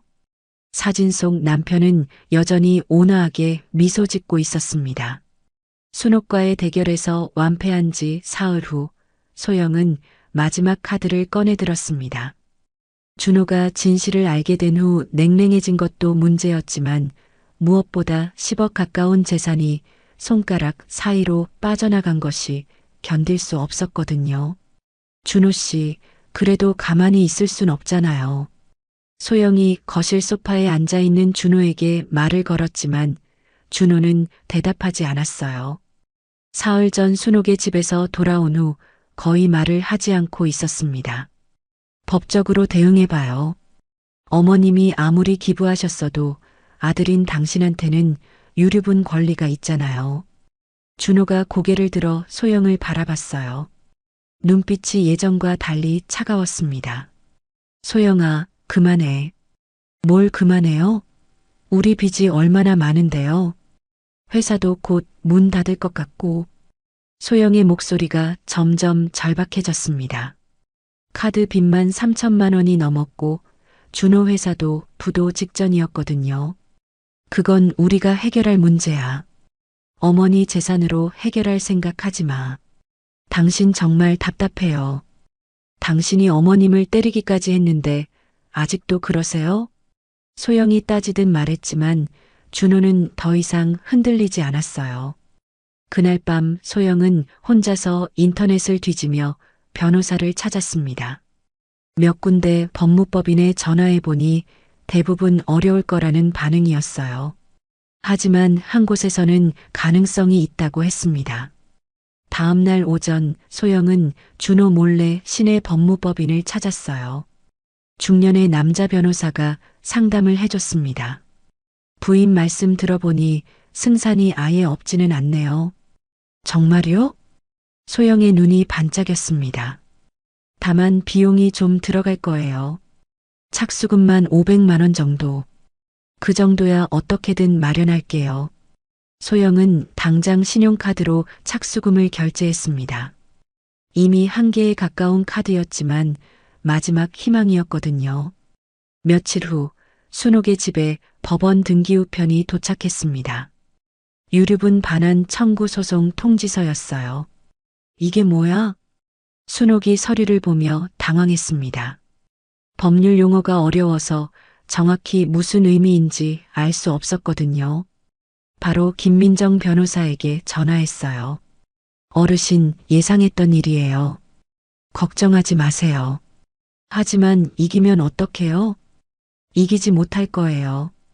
어르신께서 생전 증여를 하신 이상 유류분 대상이 아니거든요. 김민정 변호사의 설명을 듣고 나서야 순옥이 안심했습니다. 하지만 소영은 소송만으로 끝낼 생각이 없었어요. 며칠 후부터 마을에 이상한 소문이 돌기 시작했습니다. 순옥이가 아들을 냉대해서 그런 일이 생겼대. 원래 성격이 까칠하다더라. 며느리를 너무 구박했나 봐. 이런 소문들이 어디서 나왔는지 미자가 조사해 봤어요. 알고 보니 소영이 여기저기 전화를 돌려서 퍼뜨린 거였습니다. 언니 소영이가 완전 조직적으로 움직이고 있어요. 미자가 순옥에게 보고했습니다. 인터넷 카페에도 글을 올렸더라고요. 고집센 시어머니 때문에 고생한다고. 순옥은 기가 막혔어요. 자신을 악인으로 만들려는 소영의 치밀한 계획이었습니다. 더 충격적인 것은 준호까지 소송에 참여했다는 사실이었어요. 이장이 알아본 결과였습니다. 순호가 준호가 원고로 이름을 올렸어. 정말요? 순옥의 마음이 무너져 내렸습니다. 그래도 준호는 진실을 알게 된 후 달라졌다고 생각했는데 결국 소영 편을 든 거였어요. 그날 밤 순옥은 잠을 이룰 수 없었습니다. 42년 동안 키운 아들이 자신을 법정에 세웠다는 사실이 믿어지지 않았거든요. 더 힘든 것은 마을 분위기도 조금씩 바뀌고 있다는 점이었어요. 소영의 여론 공작이 일부 사람들에게는 먹혀들고 있었습니다. 그래도 자식인데 너무한 거 아니야? 아무리 며느리가 미워도 재산을 다 기부하는 건 좀. 이런 소리들이 들리기 시작했어요. 마트에 장을 보러 갔을 때도 사람들의 시선이 예전과 달랐습니다. 동정하는 듯한 눈빛도 있었지만 의심스러워하는 시선도 있었어요. 순옥 씨, 요즘 힘드시죠? 마트 사장이 조심스럽게 물었습니다. 괜찮아요. 순옥이 담담하게 대답했지만 속은 복잡했어요. 마을에서도 분위기가 어수선했습니다. 일부 사람들이 화해해야 한다며 순옥을 압박했거든요. 순옥아, 그래도 가족인데 용서하는 게 어떨까? 아이들 앞에서 이런 싸움 보이는 건 좋지 않아. 이런 말들을 들을 때마다 순옥은 답답했어요. 상황을 제대로 모르는 사람들의 성급한 판단이었습니다. 가장 힘든 것은 건강이 나빠지기 시작했다는 점이었어요. 스트레스 때문에 혈압이 급격히 올라갔고 밤에도 잠을 제대로 잘 수 없었습니다. 어르신, 혈압이 너무 높아요. 약을 늘려야겠어요. 병원에서 의사가 걱정스럽게 말했습니다. 그리고 스트레스를 받으시면 안 돼요. 자칫하면 큰 병으로 이어질 수 있어요. 하지만 스트레스를 안 받을 수가 없었어요. 매일 법원에서 서류가 오고 소영은 계속 새로운 소문을 퍼뜨리고 있었습니다. 더 심각한 문제가 생겼어요. 소영이 언론에까지 제보한 거였습니다. 지역 신문에 고집센 시어머니 vs 서운한 며느리라는 제목의 기사가 실렸어요. 물론 순옥에게 불리한 내용이었습니다. 노인의 고집이 가족을 해체시키고 있다는 식의 논조였거든요. 기사를 본 순옥은 울고 싶었지만 눈물도 나오지 않았어요. 너무 지치고 지쳐 있었습니다. 이장님, 내가 정말 잘못한 걸까요? 순옥이 이장에게 털어놓았습니다. 무슨 소리야? 내가 뭘 잘못했어? 저 나쁜 것들이 못된 짓을 하는 거지. 이장이 화를 내며 위로했지만 순옥의 마음은 무거웠어요. 하지만 사람들이 다 나를 나쁘게 보는 것 같아요. 그런 사람들은 진실을 모르는 거야. 시간이 지나면 다 알게 될 거야. 그날 밤 순옥은 남편 사진 앞에 앉아 한참 동안 말이 없었습니다. 여보, 내가 너무 고집부린 걸까요? 사진 속 남편은 여전히 온화하게 미소 짓고 있었지만 답을 해주지는 않았어요. 순옥은 처음으로 자신의 결정을 의심하기 시작했습니다. 혹시 정말 자신이 잘못한 건 아닐까 하는 생각이 들었거든요. 신문 기사의 파장은 순옥이 예상했던 것보다 훨씬 컸습니다. 이틀째 되는 날 순옥은 마트에서 충격적인 경험을 했어요. 평소처럼 장을 보러 갔는데 사람들의 시선이 완전히 달라져 있었습니다. 저기 그 할머니 아니야? 신문에 나온. 아들한테 재산도 안 주고 혼자 다 해먹으려는 그 사람? 요즘 노인들이 너무 이기적이야. 사람들의 수군거리는 소리가 귀에 들렸습니다. 순옥은 급하게 필요한 것만 사고 마트를 빠져나왔어요. 가슴이 답답하고 숨이 막히는 것 같았습니다. 집으로 돌아오는 길에 더 속상한 일이 있었어요. 평소 반갑게 인사하던 이웃들이 고개를 돌리거나 못 본 척 지나가는 거였습니다. 순옥 언니. 뒤에서 누군가 부르는 소리에 돌아보니 같은 교회에 다니는 김 집사였어요. 언니 신문 기사 봤어요. 정말 안타깝더라고요. 네. 순옥이 짧게 대답했습니다. 그런데 언니 아무래도 가족 간에 화해하는 게 좋을 것 같아요. 주님도 용서하라고 하셨잖아요. 제가 뭘 용서해야 하나요? 아이고, 언니.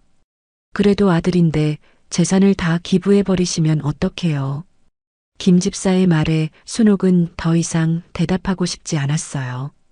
상황을 제대로 모르면서 성급하게 판단하는 사람들이 너무 많았습니다. 집에 들어와서 순옥은 소파에 털썩 주저앉았어요. 온몸에 힘이 빠지는 것 같았습니다. 마치 온 세상이 자신을 등지는 기분이었거든요. 오후 3시쯤 이장이 찾아왔습니다. 평소와 달리 표정이 어두웠어요. 순옥아, 좀 힘든 소식이 있어. 무슨 일이에요? 마을 부녀회에서 회의했는데 일부 사람들이 내 편에서 돌아섰어. 순옥의 가슴이 쿵 내려앉았습니다. 소영이가 계속 전화로 설득하고 다니더라고. 어떤 사람들은 그래도 자식인데라는 말에 넘어가고. 이장의 말을 들으며 순옥은 절망감이 몰려왔어요. 이렇게 많은 사람들이 소영의 거짓말에 속고 있다는 게 믿어지지 않았습니다. 특히 일부 마을 어른들까지 압력을 넣고 있어. 화해하라고 하는 분들이 많아졌어. 그런 분들도요? 순옥은 충격을 받았어요. 그동안 자신을 믿어주던 어른들까지 돌아선다는 뜻이었거든요. 아마 소영이가 여기저기 전화해서 뭔가 말을 했을 거야. 그날 저녁 마을 경로당에서 늘 함께 시간을 보내던 할머니들이 순옥을 찾아왔습니다. 순옥아, 우리가 와서 하는 말이 좀 그렇지만 경로당 회장인 최할머니가 조심스럽게 말을 꺼냈어요. 할머니, 어서 들어오세요. 순옥이 할머니들을 거실로 모셨습니다. 평소와 달리 분위기가 어색했어요. 순옥아, 가족 간의 갈등이 이렇게 커지는 건 좋지 않아. 네. 그래도 아들인데 용서하는 게 어떨까? 할머니들의 말에 순옥은 가슴이 답답해졌습니다. 다음 날 아침 더 충격적인 소식이 들려왔어요. 영숙이 전화를 걸어왔습니다. 순옥아, 미안해. 나도 좀 곤란해졌어. 무슨 일이에요? 우리 딸이 법무법인에서 일한다고 했잖아. 그런데 회사에서 이 사건에 관여하지 말라고 하더라고. 순옥은 멍하니 전화를 들고 있었어요. 소영이 쪽 변호사가 압력을 넣은 것 같아. 정말 미안해.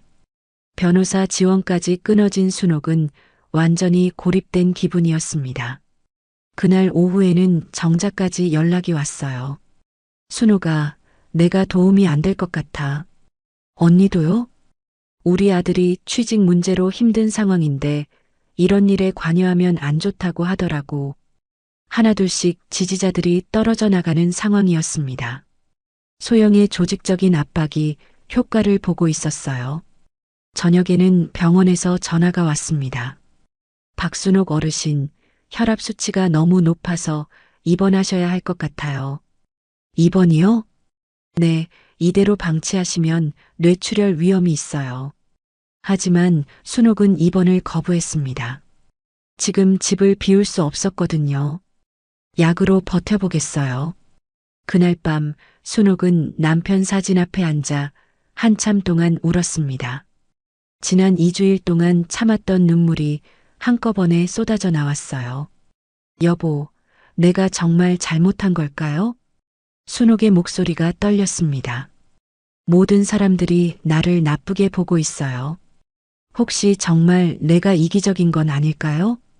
처음으로 순옥은 자신의 결정을 진심으로 후회하기 시작했어요. 차라리 소영이 말대로 재산을 나눠줄 걸 그랬나요? 사진 속 남편은 여전히 미소 짓고 있었지만 아무 대답도 해주지 않았습니다. 아들한테 맞은 것도 내가 참을 걸 그랬어요. 그럼 이렇게까지 되지는 않았을 텐데. 순옥은 점점 더 자책하기 시작했어요. 모든 것이 자신의 고집 때문에 벌어진 일이라는 생각이 들었습니다. 다음 날 아침 순옥은 김민정 변호사에게 전화를 걸었어요. 선생님, 혹시 재단 기부를 취소할 수 있나요? 어르신, 무슨 일이세요? 모든 사람들이 제가 잘못했다고 해요. 혹시 정말 제가 잘못한 건 아닐까요? 김민정 변호사의 목소리가 걱정스러워졌습니다. 어르신, 지금 많이 힘드시죠? 하지만 어르신이 잘못하신 게 아니에요. 하지만 어르신, 잠깐 만날 수 있을까요? 전화로는 한계가 있어요. 전화를 끊고 나서 순옥은 더욱 혼란스러웠습니다. 자신이 뭘 해야 할지, 뭐가 옳은 일인지 전혀 알 수 없었어요. 창밖을 보니 하늘이 흐렸습니다. 곧 비가 올 것 같았어요. 순옥의 마음도 그 하늘처럼 어둡고 무거웠습니다. 내가 너무 고집부렸나? 순옥은 중얼거렸습니다. 지금까지의 모든 선택이 잘못된 것 같다는 생각이 들었어요. 그때 현관에서 누군가 문을 두드리는 소리가 들렸습니다. 순옥은 지친 발걸음으로 문으로 향했어요. 과연 누가 이 상황에서 자신을 찾아올까 싶었습니다. 현관문을 두드리는 소리에 순옥이 문을 열자 김민정 변호사가 서 있었습니다. 평소와 달리 표정이 심각했어요. 손에는 두꺼운 서류 봉투를 들고 있었습니다.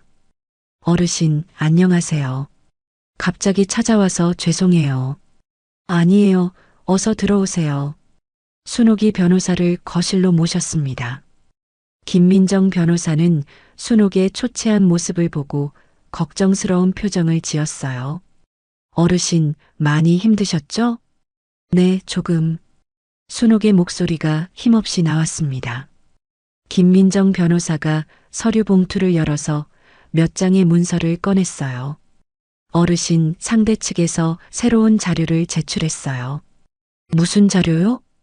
준호 씨의 입양 관련 서류들이에요. 순옥의 얼굴이 하얗게 질렸습니다. 가장 숨기고 싶었던 비밀이 드러날 위기였거든요. 어떻게 그런 서류를? 소영 씨가 시청과 고아원에 정보 공개 청구를 했나 봐요. 법적으로는 가능한 일이에요. 김민정 변호사가 서류를 순옥에게 보여줬습니다. 42년 전 입양 관련 서류들이 고스란히 들어 있었어요. 상대 측 변호사가 이걸 근거로 준호 씨가 법정 상속인이 아니라고 주장할 가능성이 있어요. 순옥은 머리가 하얗게 변하는 기분이었습니다. 입양 사실이 공개되면 준호가 받을 충격을 생각하니 견딜 수 없었어요. 선생님, 그럼 준호가 이 사실을 알게 되나요? 법정에서 증거로 제출되면 피할 수 없어요. 순옥의 눈에서 눈물이 흘러내렸습니다. 42년 동안 지켜온 비밀이 이런 식으로 드러날 줄은 몰랐거든요. 어르신, 하지만 다른 방법이 있을 수도 있어요. 무슨 방법이요? 재판 전에 합의를 시도해 보는 거예요. 어르신께서 조금이라도 양보하시면. 김민정 변호사의 제안에 순옥은 깊은 고민에 빠졌습니다. 변호사가 떠난 후 순옥은 거실에 혼자 앉아 입양 서류들을 들여다봤어요. 노랗게 바랜 종이에 적힌 글씨들이 42년 전 그날을 생생하게 떠올리게 했습니다. 그때 순옥은 36살이었어요. 결혼한 지 10년이 넘었지만 아이가 생기지 않아서 마음이 무거웠습니다. 남편도 아이를 간절히 원했지만 겉으로는 내색하지 않았어요. 여보, 고아원에 가볼까요? 남편이 조심스럽게 제안했을 때 순옥도 마음이 움직였습니다. 시내 고아원을 방문한 날 순옥은 운명처럼 3살짜리 준호를 만났어요. 다른 아이들과 떨어져서 혼자 놀고 있는 작은 아이였습니다. 이 아이는 어떤 사연이 있나요? 부모님이 교통사고로 돌아가셔서 여기 오게 됐어요. 워낙 내성적이라 적응을 힘들어해요. 원장님의 설명을 듣고 순옥의 마음이 저려왔어요. 그 작은 아이가 혼자라는 사실이 너무 안쓰러웠습니다. 저희가 이 아이를 키우고 싶어요. 순옥이 남편을 바라보며 말하자 남편도 고개를 끄덕였어요. 입양 절차를 밟는 동안 순옥과 남편은 한 가지를 결심했습니다. 절대로 준호에게 입양 사실을 말하지 않기로 한 거예요. 이 아이가 상처받지 않게 하자. 우리가 친부모인 것처럼 키우자. 그날부터 순옥은 준호를 친아들보다 더 애지중지하며 키웠습니다. 밤에 열이 나면 밤새 간병하고 다른 아이들한테 놀림 당하지 않게 더 좋은 옷을 입혔어요. 준호도 순옥을 친어머니로 알고 자랐습니다. 엄마, 엄마 하며 따르는 준호를 보면 순옥은 세상을 다 가진 기분이었어요. 하지만 지금 그 모든 것이 무너질 위기에 처했습니다. 순옥은 서랍 깊숙한 곳에서 또 다른 서류를 꺼냈어요. 남편이 생전에 써둔 편지였습니다. 순옥아, 내가 먼저 가더라도 준호에게는 절대 진실을 말하지 마라. 그 아이가 상처받는 걸 차라리 내가 죄인이 되는 게 낫다. 남편의 유언 같은 편지를 읽으며 순옥은 또다시 눈물을 흘렸어요. 그날 밤 순옥은 잠들 수 없었습니다. 머릿속이 복잡했어요.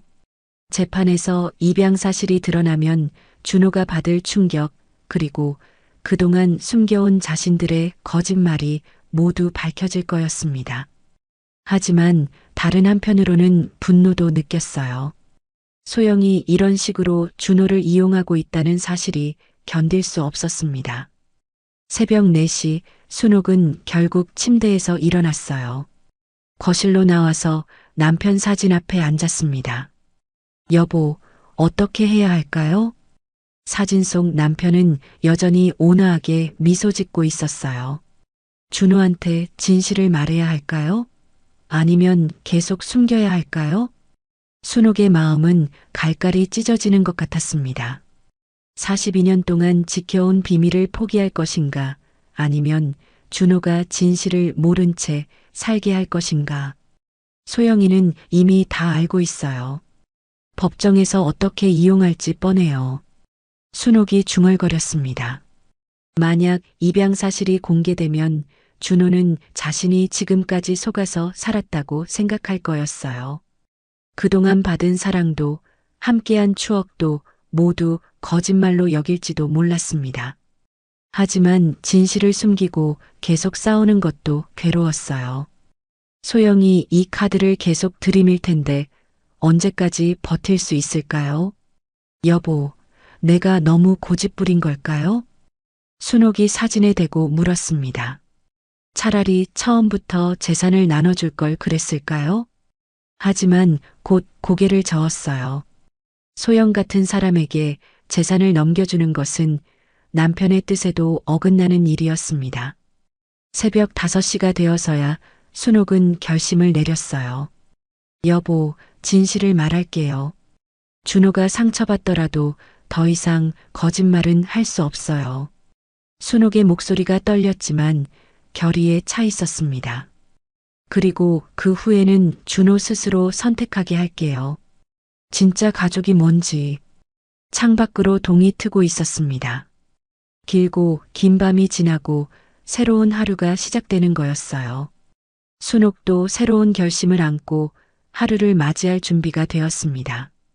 새벽 6시 순옥은 간밤에 내린 결심을 되새기며 준호에게 전화를 걸었습니다. 입양 사실을 직접 말하고 싶었거든요. 다른 사람 입을 통해서 듣게 하고 싶지 않았어요. 하지만 준호의 전화는 꺼져 있었습니다. 아마 밤늦게까지 회사 일을 했을 거예요. 순옥은 아쉬움을 삼키며 전화를 끊었습니다. 오전 9시쯤 예상치 못한 방문객이 왔어요. 검은색 고급 승용차가 마당에 들어서더니 정장을 입은 중년 남성이 내렸습니다. 키가 크고 인상이 온화한 분이었어요. 혹시 박순옥 어르신 댁이 맞나요? 네, 그런데 누구세요? 안녕하세요. 저는 사랑나눔복지재단 이사장 정한수라고 합니다. 순옥은 깜짝 놀랐어요. 자신이 기금을 만든 바로 그 재단의 이사장이 직접 찾아온 거였습니다. 어머나, 이사장님이 직접 오시다니. 어서 들어오세요. 순옥이 황급히 정한수를 거실로 모셨습니다. 이사장은 정중하게 인사하며 들어왔어요. 어르신, 먼저 이순옥 의료봉사기금 설립에 감사드립니다. 정말 의미 있는 일이에요. 아니에요. 제가 해야 할 일을 한 것뿐이에요. 순옥이 겸손하게 말했지만 이사장의 진심 어린 감사에 마음이 따뜻해졌어요. 그런데 어르신, 사실 제가 오늘 특별한 이유로 찾아왔어요. 무슨 일이신가요? 정한수 이사장이 잠시 망설이더니 조심스럽게 말을 꺼냈습니다. 어르신께서 혹시 25년 전에 시립고아원에서 봉사활동을 하신 적이 있나요? 순옥의 눈이 커졌어요. 갑작스러운 질문이었거든요. 네, 있어요. 그런데 어떻게? 그때 폐렴에 걸린 아이가 있었는데 기억하시나요? 한겨울에 고열로 생사를 오가던 순옥의 기억이 천천히 되살아났어요. 25년 전 겨울, 정말 그런 아이가 있었습니다. 아, 정민이요? 네, 맞아요. 제가 바로 그 정민이에요. 순옥은 믿을 수 없다는 표정으로 정한수를 바라봤어요. 그때 그 작고 여린 아이가 이렇게 훌륭한 어른이 되었다니요. 어머나, 정민이가 이렇게 컸구나. 순옥의 눈에서 눈물이 글썽거렸습니다. 어르신, 저는 어르신 덕분에 살았어요. 정한수의 목소리가 떨렸어요. 그날 밤 제가 고열로 의식을 잃었을 때 어르신께서 밤새 간병해 주셨잖아요. 병원에서도 위험하다고 했는데 순옥은 그날을 생생히 기억했어요. 9살 정민이가 폐렴으로 고생할 때 자신은 밤새 아이 곁을 지켰습니다. 당연한 일을 한 거예요. 아픈 아이를 그냥 둘 수는 없잖아요. 어르신께서 계속 손으로 열을 식혀주시고 물을 먹여주시고 제가 깨어났을 때 처음 본 게 어르신의 따뜻한 미소였어요. 정한수가 감격에 겨워 말했어요. 그 후로 어르신을 찾고 싶었는데 이름도 몰랐고 연락처도 없어서 못 찾았어요. 그런데 이번에 기금 설립 소식을 듣고 혹시 하는 마음에 확인해 봤더니 정말 어르신이시더라고요. 순옥은 감동으로 말을 잇지 못했어요.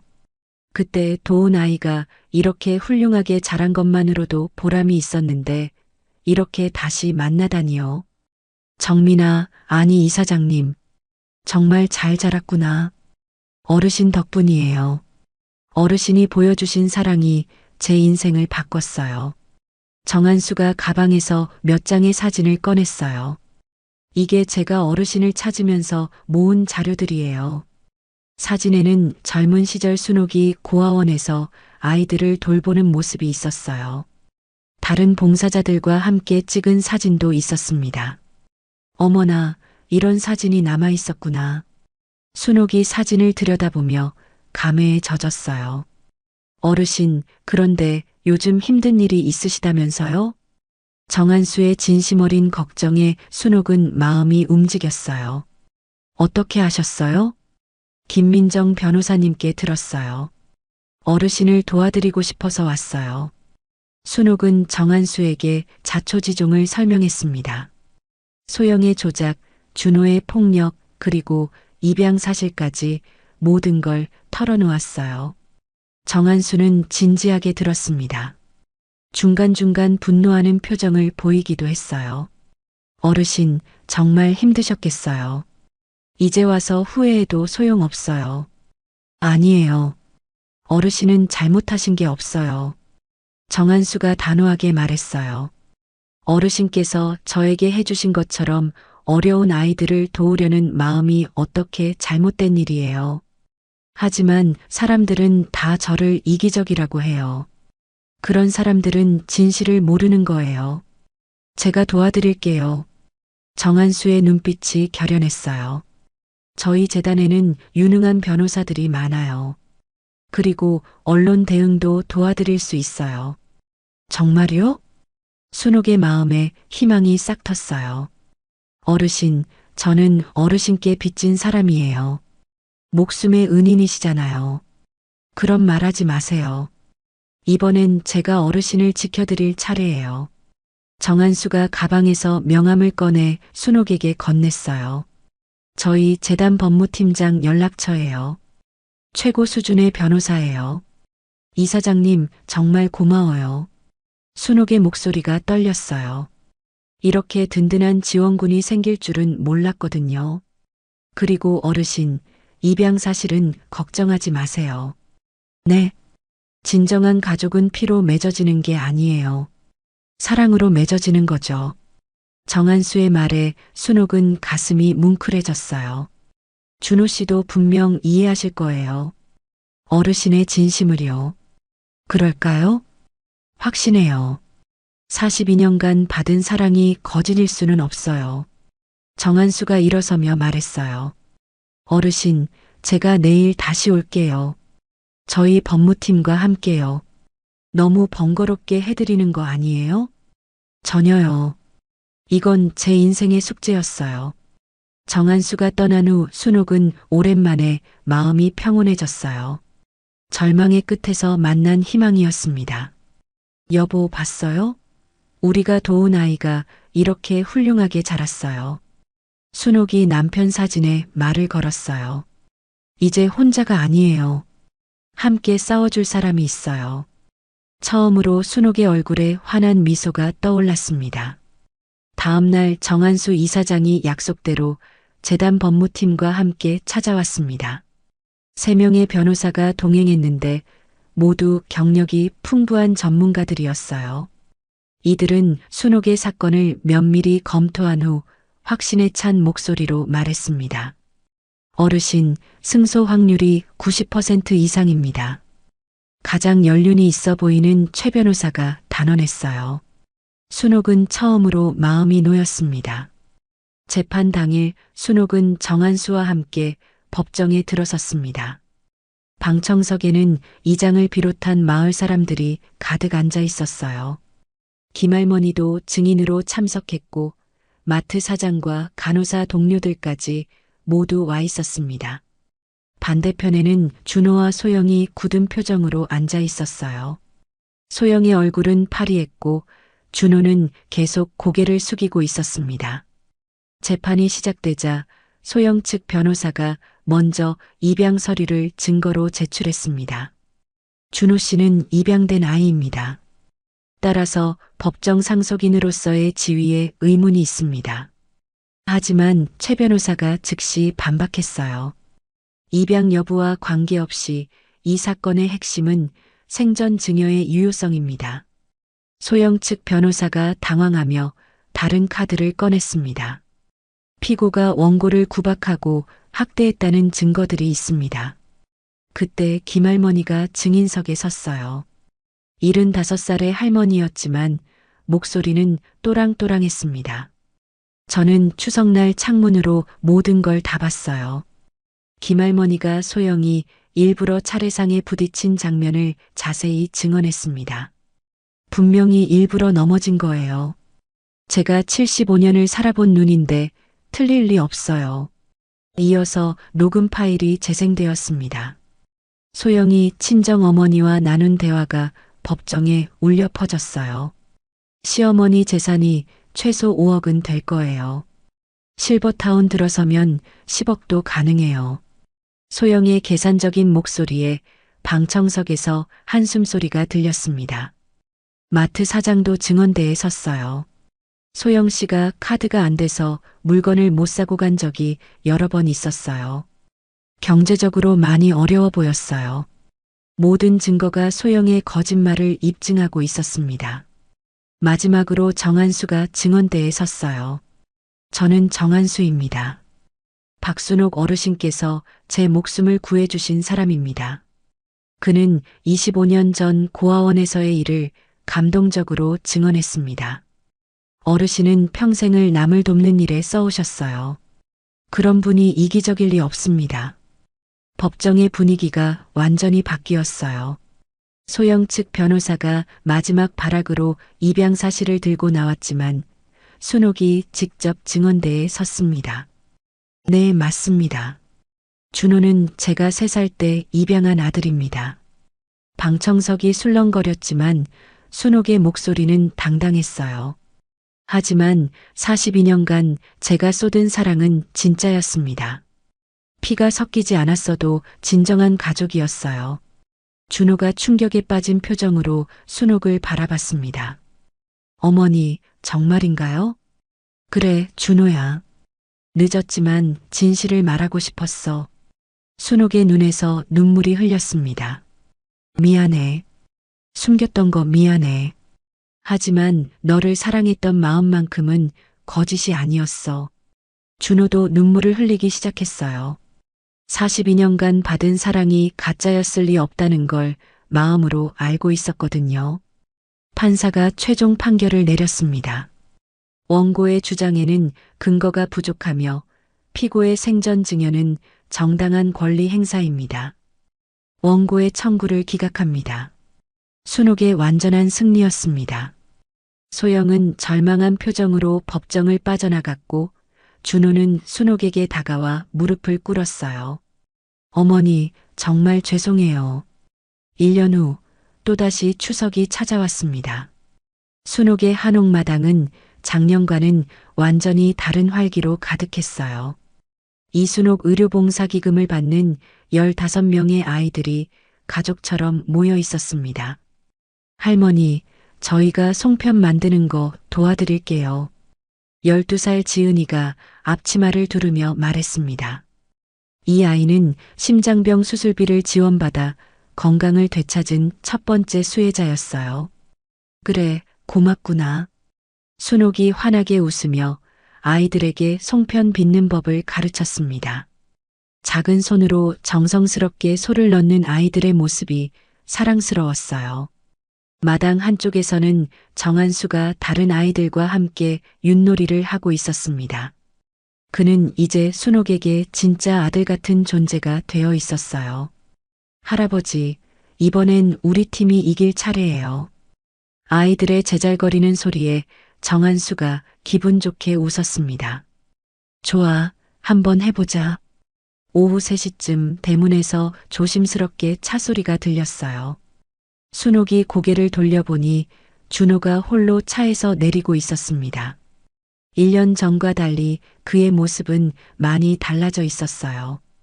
한결 여인 모습이었지만 눈빛은 맑았습니다. 어머니, 안녕하세요.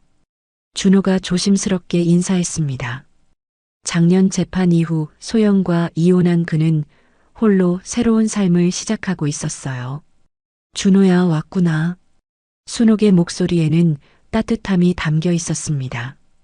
입양 사실이 공개된 후 오히려 모자 관계는 더욱 진실해졌거든요. 어머니, 아이들이 이렇게 많이 와 있네요. 준호가 마당을 둘러보며 감탄했습니다. 우리 가족들이야. 모두 소중한 아이들이지. 순옥이 자랑스럽게 말했어요. 준호는 어머니의 얼굴에서 진정한 행복을 읽을 수 있었습니다. 아이들이 준호를 둘러싸며 호기심 어린 눈으로 바라봤어요. 할머니, 이분이 할머니 아드님이에요? 그래, 내 아들 준호야. 순옥이 준호의 어깨에 손을 올리며 소개했습니다. 준호의 눈에서 눈물이 글썽거렸어요. 1년 전까지만 해도 자신이 진짜 아들인지 의심했는데 이제는 확신할 수 있었습니다. 얘들아, 인사해봐. 안녕하세요, 삼촌. 아이들의 맑은 인사에 준호의 마음이 따뜻해졌습니다. 저녁 식사 시간, 큰 상에 둘러앉은 가족들의 모습은 정말 아름다웠어요. 혈연으로 맺어지지 않았지만 사랑으로 하나 된 진정한 가족이었습니다. 할머니, 저 대학교 합격했어요. 고3인 민수가 기쁜 소식을 전했습니다. 어머나, 정말 축하해. 할머니 덕분이에요. 장학금 받지 못했으면 포기했을 거예요. 순옥의 가슴이 뿌듯했습니다. 이런 순간을 위해 모든 걸 포기했다는 생각이 들었어요. 식사를 마친 후 순옥은 준호와 단둘이 마당을 걸었습니다. 준호야, 행복하니? 네, 어머니. 처음으로 진짜 행복해요. 준호가 진심으로 말했습니다. 소영과 이혼한 후 힘든 시간도 있었지만 이제는 정말 자유로워졌거든요.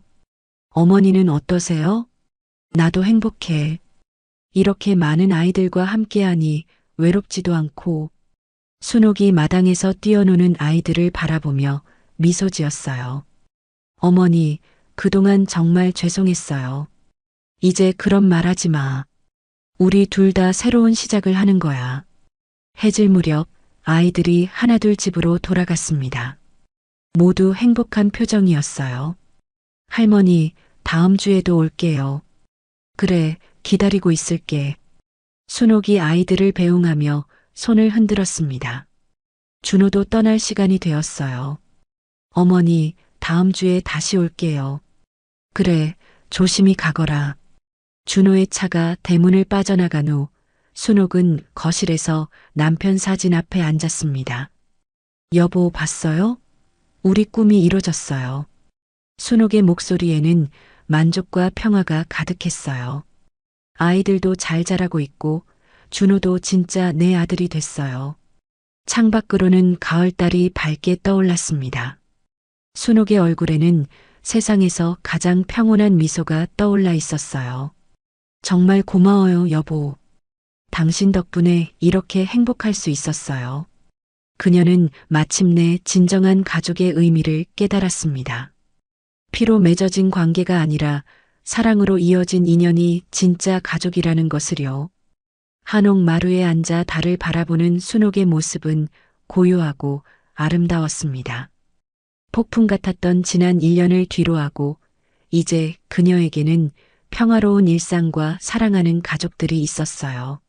순옥은 진정한 승리가 무엇인지 알게 되었습니다. 그것은 재판에서 이기는 것이 아니라 진심으로 사랑할 수 있는 사람들을 곁에 두고 사는 것이었어요. 지금까지 한 가족의 드라마 같은 이야기를 들어주셔서 감사합니다. 이 가족에게 하고 싶은 이야기가 있거나 응원을 해주고 싶다면 댓글 달아주세요. 그럼 오늘도 건강한 하루 되시고 다음에도 좋은 이야기로 찾아오겠습니다. 인생은 드라마였습니다.